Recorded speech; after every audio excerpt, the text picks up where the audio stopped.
So building on something I touched on in yesterday's video, and that New Zealand terrorist atrocity in which over 40 people were murdered by a far-right terrorist attacker who shot up 2 mosques.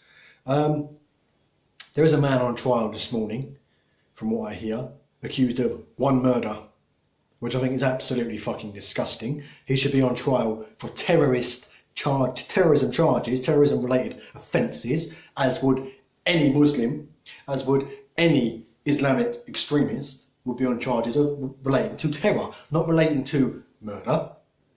They didn't charge the London Bridge attacker as a murderer.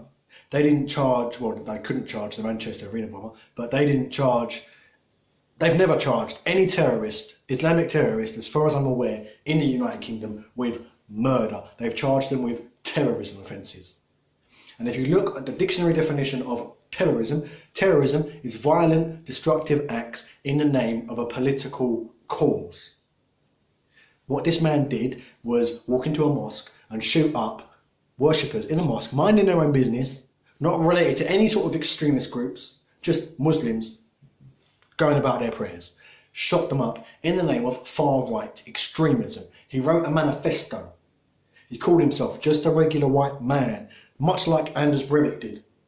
This man was a far-right terrorist, extremist, radical, all the things you would be calling a Muslim in this situation. If a Muslim walked into a church and shot up a church and screamed Allahu Akbar as he did it and said it was all about Islamic values and it was all in revenge for all the Western bombing campaigns and stuff in Syria and in Iraq, we would be calling him an Islamic terrorist, rightly so, right?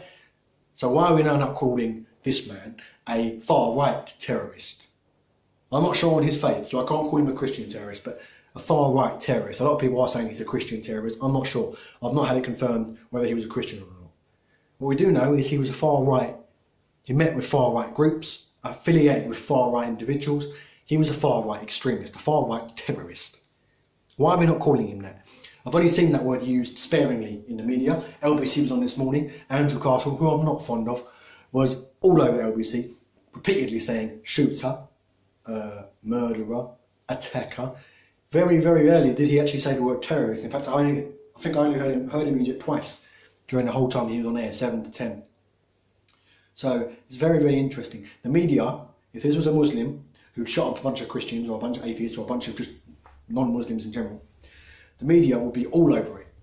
Terrorist, terrorist, terrorist. He's a terrorist. It's a terrorist attack. Arguably, rightly so. It would be a terrorist attack. But interestingly, the Mail ran a piece yesterday about this boy's childhood, this man's childhood. Oh, how did this innocent baby who used to dote on his father, who used to love his father's fitness regime, apparently his father was mad about fitness and the son looked set to follow in his dad's footsteps and be equally as obsessed with fitness. How did he become an extremist? Can you imagine the Daily Mail running a piece on how did Abu Hamza, this adorable baby, cuddle up to his mum in this picture? How did he become a hate preacher? No. Why are we humanising or attempting to humanise a far-right hate preacher and not humanising Islamic extremism, Islamic terrorists, Abu Hamza, people like that, Baghdadi and Zarqawi and Bin Laden? Now, it seems to be that we humanise and attempt to rationalise certain types of attackers, certain types of people. Serial killers are a prime example. Now, I love serial killers. I'm fascinated by them. I read books on it, I watch documentaries. And one of the things they always investigate with serial killers, whether it's Ted Bundy, whether it's Peter Sutcliffe, any of them, right? Jeffrey Dahmer, any of them, Manson, any of them, right? They will try to understand the childhood, the upbringing, what happened to make this person go out and kill. So they seem to be wanting, and interestingly enough, most serial killers are white males. They seem to be interested in rationalising and understanding the mindset of a certain type of attacker, whether it's a serial killer, whether it's a far-right terrorist.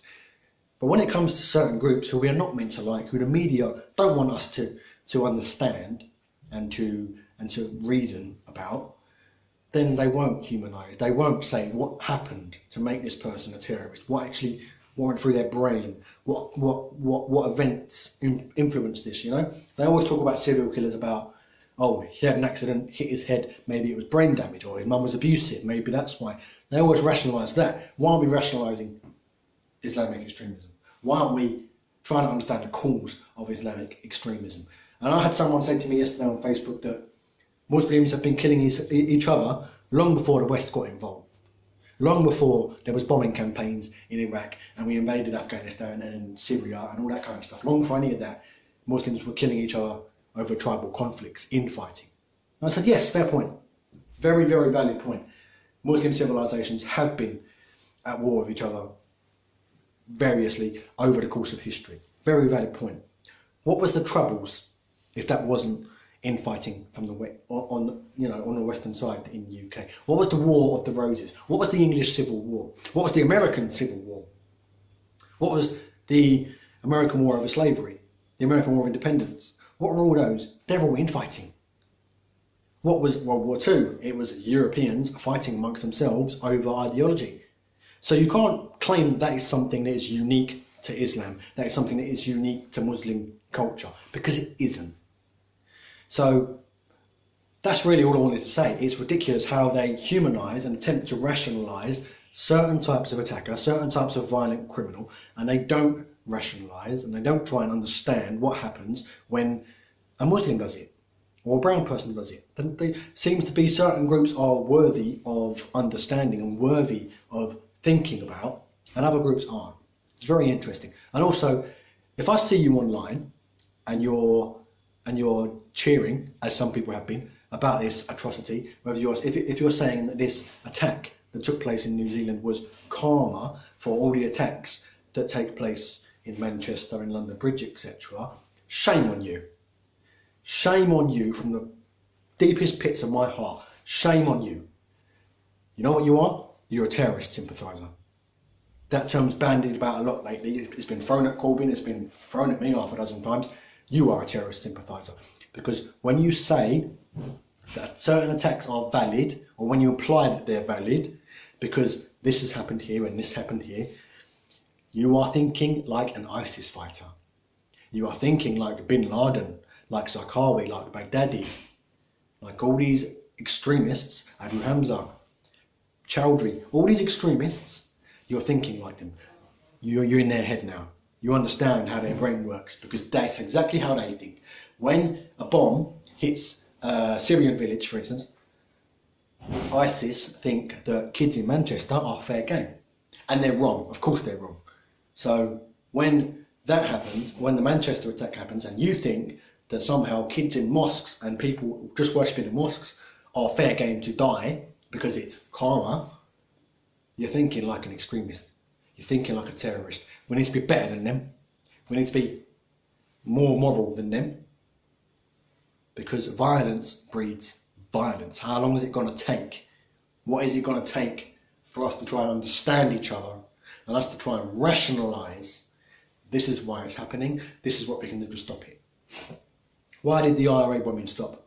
The Troubles. Why did they end? Because we talked. We sat down with Sinn Féin. We spoke. We negotiated. Now, I'm not saying we can negotiate with Islamic terrorists. I'm not saying that in the slightest.